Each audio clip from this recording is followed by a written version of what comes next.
சினிமாவில் ஐக்கியமாகி பெரிய திறமசாலிகளாக அவங்க இருக்கிறாங்க, திறமையான நபர்களாக இருக்கிறாங்க ரெண்டு பேருமே. ஆனால் தனிப்பட்ட வாழ்க்கையில் வந்து மிஸ்லாம் கிடையாது, ஸ்ட்ரைட்டாக சொல்லுங்க, தனிப்பட்ட வாழ்க்கையில் ஃபெயில் ஆகிட்டாங்க ரெண்டு பேரும். ஆனால் அது நிற்காம போயிடுச்சு.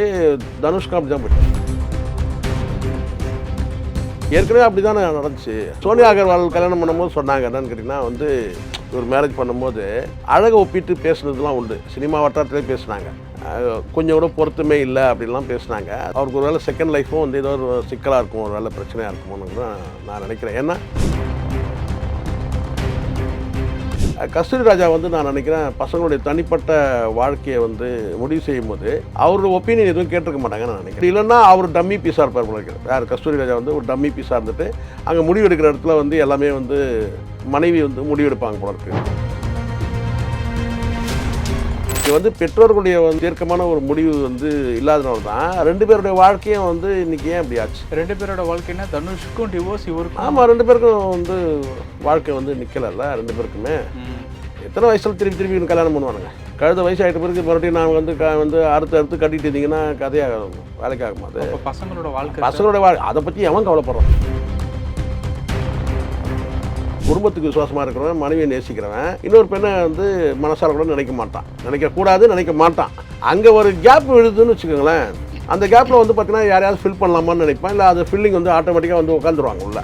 நீங்கள் வந்து அந்த சமாச்சாரத்தை நீங்கள் தொடர்ந்தீங்கன்னா சம்சாரம் நாசமாயிடும். மின்சாரம் தான், அதுக்கப்புறம் மின்சாரம் பாஞ்சிக்கிட்டே இருக்கும்.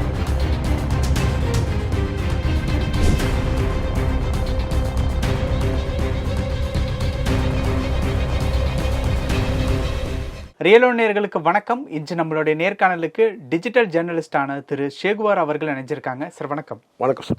செல்வராகவன் கிட்டத்தட்ட வந்து 22 வருஷமா நம்மளுடைய தமிழ் சினிமாவில் வந்து இருந்துகிட்டு இருக்காரு. ரொம்ப பிரபலமான ஒரு இயக்குனர். ஆனால் சமீப காலமாக அவர் கொடுத்த ஒரு நேர்காணல், அவர் தொடர்புடைய ஒரு செய்தி, அதாவது வந்து இன்னும் 6 மாதம் கழித்து என்னோட கோபம் என்னன்னு பார்ப்பீங்கன்னு அவரே சமீபத்தில் ஆரியன் திரைப்படத்தினுடைய ப்ரமோஷன் இன்டர்வியூவில் வந்து சொல்லியிருந்தார். அவரை குறித்து ஒரு செய்தி வந்து வந்திருந்தது. சொன்னவங்க வந்து பேர் மென்ஷன் பண்ணல. ஏற்கனவே அவருடைய வாழ்க்கையில் வந்து ஒரு புயல் வந்து அடிச்சுட்டு போயிருக்கு. இப்போ அவருடைய வாழ்க்கையில் அவருடைய மனைவியே வந்து புயல்னா என்ன சொல்கிறேன், என்ன புயல், அது என்ன எதுவுமே மென்ஷன் பண்ணல. இல்லை அவர் சொல்கிறாரா புயல்னு மென்ஷன். அவரை பற்றி ஒரு செய்தியை குறிப்பிடும் போது சம்மந்தப்பட்டவங்க சொல்கிறது வந்து ஏற்கனவே அவருடைய வாழ்க்கையில் வந்து புயல் அடிச்சுட்டு போயிருக்கு. இப்போ அவருடைய வாழ்க்கையில் அவருடைய மனைவியே, அதாவது வந்து பேர் மென்ஷன் பண்ணல, செல்வராகவன்கிற பேர் மென்ஷன் பண்ணல, அவருடைய மனைவியே மது குடிக்கிறாங்க, இப்படியெல்லாம் வேண்டாம், நானே அந்த பழக்கத்துலேருந்து மீண்டு வந்துட்டேன், இது எதுவும் பண்ண வேண்டாம் அப்படின்ட்டு வந்து சொல்கிறதா வந்து சொல்கிறாங்க. இது ஒரு செய்தியாக இருந்தாலும் அவருடைய அந்த வாழ்க்கை தத்துவங்கள் சம்மந்தப்பட்ட ட்வீட்டும் இரவு நேரங்களில் தான் வருது, சம்டைம் அதிகாலை டைமில் வருது. ஸோ இதெல்லாம் வச்சு பார்க்கும்போது செல்வராகவனுக்கு என்ன தான் பிரச்சனை அப்படின்ட்டு தான் கேட்க தோணும். ஏற்கனவே அவர் வந்து சோனியா அகர்வால் வந்து அவசரமாக வந்து கல்யாணம் பண்ணிட்டு, அவசர கல்யாணம். ஆமாம், அதுவும் அவசரமாக பண்ணிட்டு தான் வச்சுக்கோங்க. அதுக்கப்புறம் வந்து அவர் வந்து டிவோர்ஸ் ஆனதெல்லாம் தெரியும். ரெண்டாவது திருமணம் பண்ணிக்கிட்டாரு. இவர் வந்து இப்போ இருக்கிறது செகண்ட் மேரேஜ் தான் அவருக்கு, செகண்ட் லைஃப். அது ஒரு வார்த்தை சொல்லுவாங்கள்ல, மனைவி அமைதெல்லாம் இறைவன் கொடுத்தவரன்னு. அது அமையலையோ? ஒரு வேலையை வந்து எனக்கு இறைவன் மேலே நம்பிக்கை இல்லை, இயற்கை மேலே தான் நம்பிக்கை. எல்லாருக்கும் வந்து இப்படி தான் நடக்கணும்னா நடந்துடும், அது யாரும் ஒன்றும் தடுக்க முடியாது. நான் நினைக்கிறேன் என்னென்னா அவருக்கு ஒரு வேளை செகண்ட் லைஃப்பும் வந்து ஏதோ ஒரு சிக்கலாக இருக்கும், ஒரு வேளை பிரச்சனையாக இருக்குமோன்னு கூட நான் நினைக்கிறேன். ஏன்னா அவர் வந்து ஒரு யூகமாக தான் இது நம்ம சொல்ல முடியுது. என்னால் ஒரு 6 மாதம் கழிச்சு பாருங்க அப்படின்னு சொன்னால் ஒரு வேளை வேறு ஏதாவது படம் கொடுக்க போகிறாரா, நான் அப்படி திங்க் பண்ணுறேன். ஓகே, பர்சனல் வாழ்க்கையில் அவருக்கு வந்து தொந்தரவுகள் இருக்குது அப்படிங்கிறது தான் மறைமுகமாக செய்திகள் மூலியமாக இல்லை அவரே சொன்ன விஷயங்கள் மூலியமாக நம்மளால் புரிஞ்சுக்கலாமா எப்படி சார்? ஏற்கனவே அப்படி தானே நடந்துச்சு.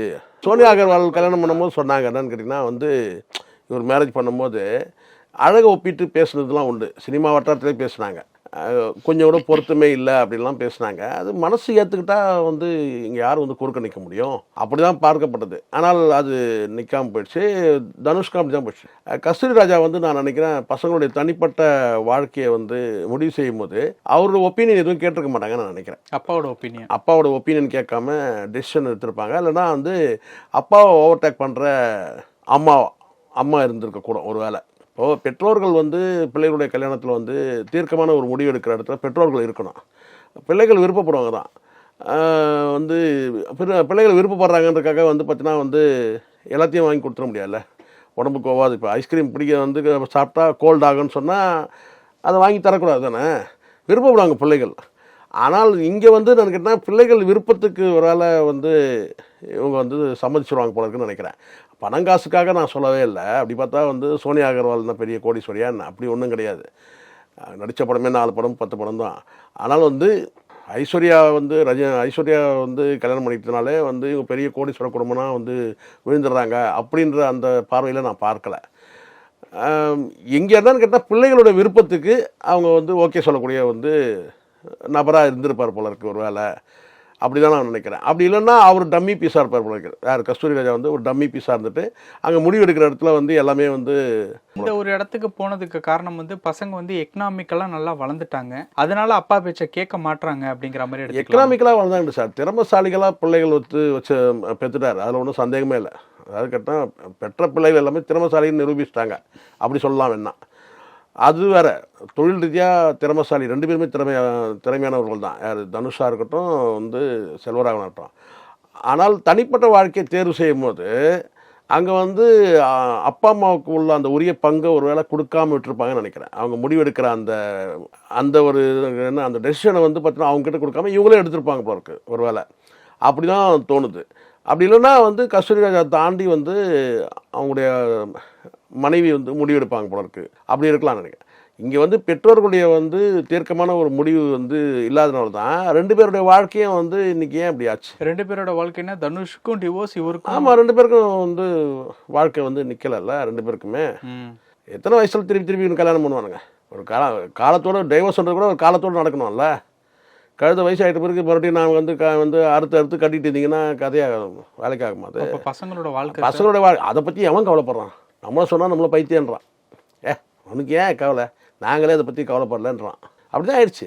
அது வந்து என்ன நடக்குதுன்னா இந்த சினிமாவில் நடக்கிற இந்த விஷயம் வந்து தமிழ் சொசைட்டியில் வந்து இவனுங்கெல்லாம் பார்த்து எக்ஸாம்பிளாக எடுத்துக்கலாம். ஆமாம், ரிஃப்ளெக்ட் ஆகுது, எக்ஸாம்பிளாக எடுத்துக்கிறானுங்க. எங்கள் தலைவர் கூட 2 கல்யாணம் 3 கல்யாணம் பண்ணார் அப்படின்ற அளவுக்கு போயிடுதில்ல. ஒரு தவறான ஒரு விஷயத்துக்கு வந்து ஒரு முன்னுதாரணமாக ஆயிடுறாங்கன்னு சொல்ல வரேன். ஆனால் நல்ல பிள்ளைகள் 2 பேருமே நான் பார்த்த வரைக்கும் வந்து தனுஷ் மீது நிறைய குற்றச்சாட்டுகள் இருந்தாலும் கூட பார்த்தீங்கன்னா இங்கே வந்து ஒரு தடவை ஸ்லிப் ஆனால் அப்படியே ஸ்லிப் ஆகிட்டே இருக்கும் சூழ்நிலை வரும் சார். இங்கே மனைவி மீது வந்து நான் மீண்டும் சொல்கிறேன், மனைவியை நேசிக்கிறவன் வந்து உண்மையாக நேசிக்கிறவன், விசுவாசமாக மனைவி கூட வந்து குடும்பத்துக்கு விசுவாசமாக இருக்கிறவன், மனைவியை நேசிக்கிறவன் இன்னொரு பெண்ணை வந்து மனசார கூட நினைக்க மாட்டான். அங்கே ஒரு கேப் விழுதுன்னு வச்சுக்கோங்களேன். அந்த கேப்பில் வந்து பார்த்தீங்கன்னா யாரையாவது ஃபில் பண்ணலாமான்னு நினைப்பேன். இல்லை அது ஃபில்லிங் வந்து ஆட்டோமேட்டிக்காக வந்து உட்காந்துருவாங்க உள்ள. அதுக்கப்புறம் நீங்கள் அந்த காதல்ன்ற அந்த சமாச்சாரத்தையே வந்து கரெக்டான வார்த்தை சமாச்சாரம், அந்த சமாச்சாரத்தையே நீங்கள் அதோடு நிறுத்திடணும். நீங்கள் வந்து அந்த சமாச்சாரத்தை நீங்கள் தொடர்ந்தீங்கன்னா சம்சாரம் நாசமாயிடும். மின்சாரம் தான். அதுக்கப்புறம் மின்சாரம் பாஞ்சிக்கிட்டே இருக்கும். அதே மாதிரி இன்னொன்று கூட நான் சொல்கிறேன், செக்ஸில் கூட வந்து ஒரு லிமிட், அவ்வளோதான் இதுதான் அப்படின்னு சொல்லி விட்டுருணும். அதுக்கப்புறம் வாழ்க்கை இது 2ம் தாண்டி எவ்வளோ விஷயங்கள் இருக்குது வாழ்க்கையில். இந்த வாழ்க்கை வந்து உங்களோட முடியறது கிடையாது, உங்கள் பிள்ளைகளோட மனைவியோட பிள்ளைகளோட முடியறது கிடையாது. இன்றைக்கி பல பேர் வந்து பார்த்திங்கன்னா இந்த கவனமே இல்லாமல் இந்த காதல் இந்த காமம் இது எதுவுமே இல்லாமல் ஓடிக்கிட்டே இருக்கிறான். அவனுக்கு காரணம் பணம் கூட சொல்ல முடியாது, அது டியூட்டி. அது நீங்கள் பணம்னு வந்து நீங்கள் நான் இப்படி சொல்கிறேன் கரெக்ட். நீங்கள் சொல்ல கூட பணம் இருக்கலாம், ஒரு சிலர் பணத்தை நோக்கி ஓடலாம். ஆனால் ஒரு சிலர் வந்து பார்த்தீங்கன்னா டியூட்டின்னு ஒன்று இருக்குது. அவனை நம்பி கிட்டத்தட்ட ஒரு 10,000 பேர் ஒரு இண்டஸ்ட்ரிங்க. அவன் சும்மா வந்து படுக்கையே வந்து யோசனை பண்ணிட்டு இருக்க முடியும்? அது ஒரு டைம் அந்த 1/2 hour 1 hour முடிச்சு அவன் அடுத்தது வேலைக்கு போயிடணும்ல. அவன் அவனை நம்பி ஒரு 10,000 பேர் சொசைட்டியில் அவனை நம்பி ஒரு பெரிய ஒரு கம்பெனியோட மேனேஜிங் டைரக்டராக இருக்கிறான், இல்லை வந்து அந்த கம்பெனியோட சேர்மனாக இருக்கிறான். அவன் வந்து பார்த்தீங்கன்னா வந்து அவனுக்கு நம்பி ஏகப்பட்ட பேர் குடும்பங்கள் 10,000 குடும்பம் இருக்குது. 10,000 பேர் வேலை செய்யறோம்னா 10,000 குடும்பம் இருக்குது இல்லையா?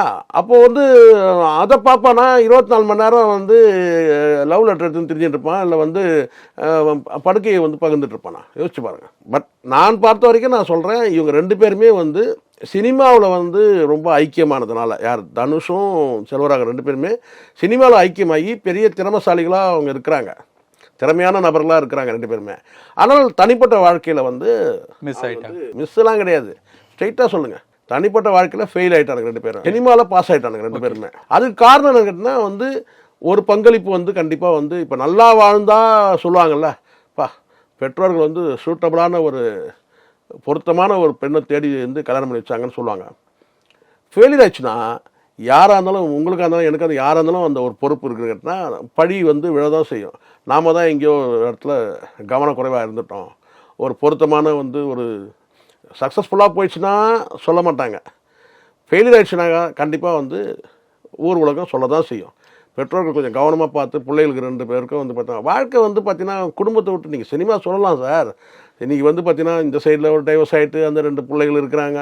இவன் இந்த பக்கம் வந்து கேட்டால் வந்து ஏற்கனவே ஒரு கல்யாணமாகி டைவர்ஸ் ஆகிடுச்சு. அடுத்த கட்டமாக வந்து கேட்டால் சினிமாவில் சாதிச்சிட்டோன்னு நீங்கள் சொல்லலாம். ஆனால் தனிப்பட்ட முறையில் ரஜினிகாந்த் வந்து 50 ஆண்டு காலம் நிறைவு செஞ்சிட்டார். Successful life. ஆனால் அவர் காலத்துலேயும் வந்து சூறாவளி புயல்லாம் வீசிச்சு. அவர் ஹரே ராமா ஹரே கிருஷ்ணப்பா வந்து இயக்கத்துக்கு வந்து சொத்தெல்லாம் எழுதி வச்சா சொல்லிட்டு டைவர்ஸ் வரைக்கும் போச்சு. ஆனால் அன்றைக்கி பெரியவங்களாம் சேர்ந்து, பெரியவங்கன்னா நான் யாரை சொல்கிறேன்னு உங்களுக்கு தெரியும், ஒய்ஜிபி ஃபேமிலி அண்டு பாலச்சந்தர் இவங்கெல்லாம் சேர்ந்து அவங்கள சேர்த்து வச்சாங்க, காம்ப்ரமைஸ் பண்ணாங்க. அந்த மாதிரி வந்து ஒரு காம்ப்ரமைஸ் பண்ணக்கூடிய காலமும் இப்போ இல்லை.